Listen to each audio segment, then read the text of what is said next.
The self-proclaimed Zodiac killer was directly linked to at least 5 murders in Northern California in 1968 and 1969 and may have been responsible for more. He taunted police and made threats through letters sent to area newspapers from 1969 to 1974, before abruptly ceasing communication. Despite intensive investigations, no one was ever arrested for the crimes and the case remains open.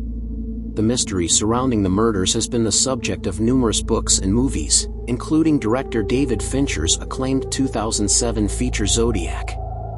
On August 1, 1969, the San Francisco Examiner, San Francisco Chronicle and Vallejo Times-Herald each received an identical handwritten letter in an envelope without a return address.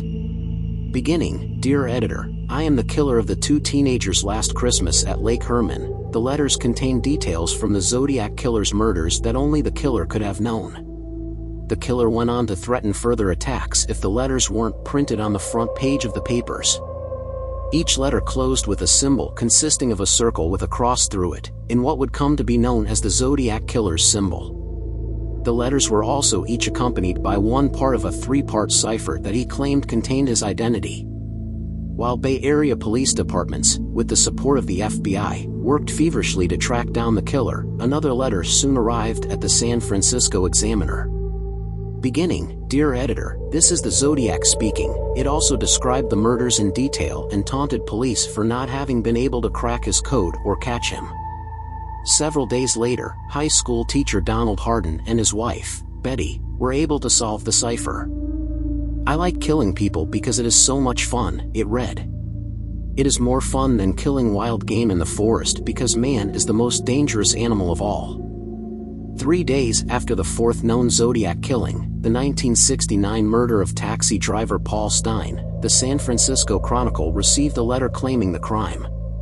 Written in the same erratic print as the Zodiac's previous letters, it gave the details of Stine's murder and was accompanied by a bloody scrap of Stine's shirt. At the end of the letter, the killer mused that he would next shoot out the tire of a school bus and pick off the kiddies as they come bouncing out. The Zodiac killer continued his taunting correspondence with Bay Area papers, in which he included more ciphers, claimed to have committed several more murders, and mocked the police for their inability to catch him. In 1974 the letters stopped, although the investigation has not. At present, 4 separate attacks have been definitively attributed to the Zodiac killer. The first confirmed incident took place on the night of December 20, 1968, when 17-year-old David Faraday and his 16-year-old girlfriend, Betty Lou Jensen, were shot to death near their car at a remote spot on Lake Herman Road, on the outskirts of Vallejo, California. Police were baffled, unable to determine the motive for the crime or a suspect.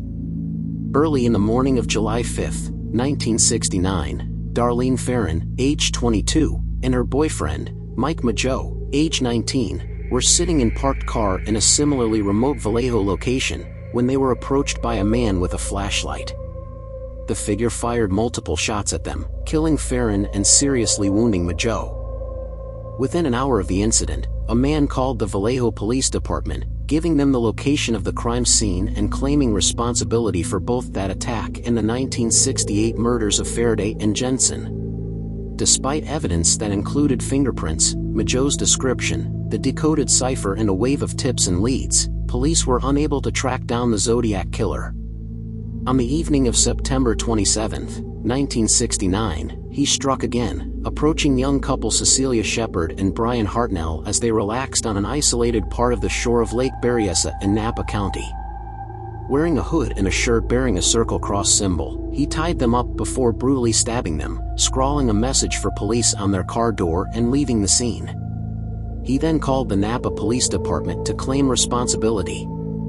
Shepard and Hartnell were both in critical condition but alive when emergency services arrived, but Shepard died of her wounds shortly thereafter. 2 weeks later, on October 11, 1969, the Zodiac claimed another life, shooting 29-year-old taxi driver Paul Stine in San Francisco's Presidio Heights neighborhood.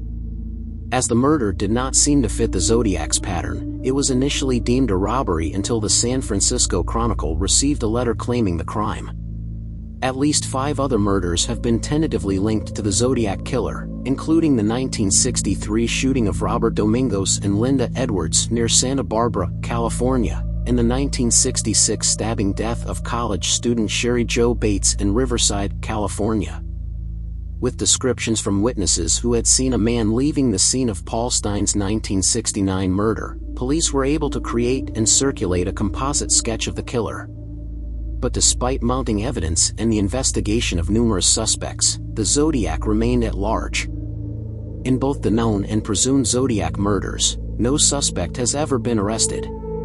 In the nearly 5 decades since the Faraday-Jensen murders, the inability to identify the Zodiac killer has continued to frustrate law enforcement.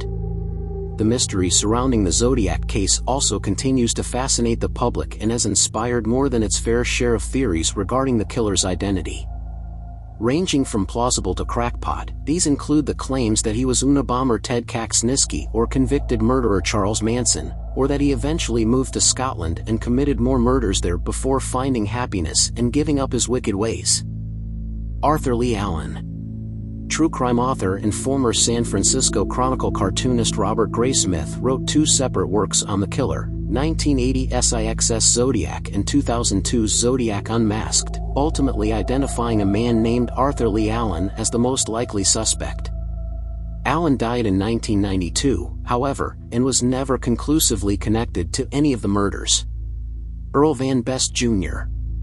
In 2014, HarperCollins published The Most Dangerous Animal of All by Gary Stewart, in which he claims that his father, Earl Van Best Jr., who bears a strong resemblance to the man in the police sketch, was the Zodiac killer. Louis Myers. Another man came forward in 2014 to reveal that a friend named Louis Myers had confessed to being the killer before his death in 2002. Certain events in Myers' history matched up with those connected to the Zodiac, but as with Allen and Van Best, there was no conclusive proof. Case updates. In 2020, after more than 50 years, amateur codebreakers solved the Zodiac killer's cipher.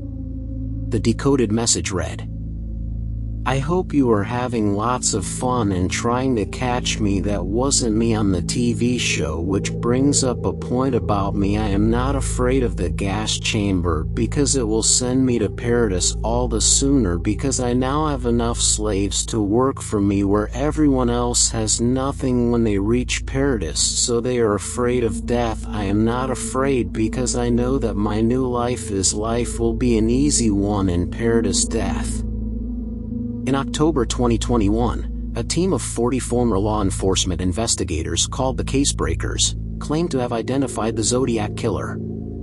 However, the FBI stated that the case was still open. Thanks for listening. Please like and subscribe for more content.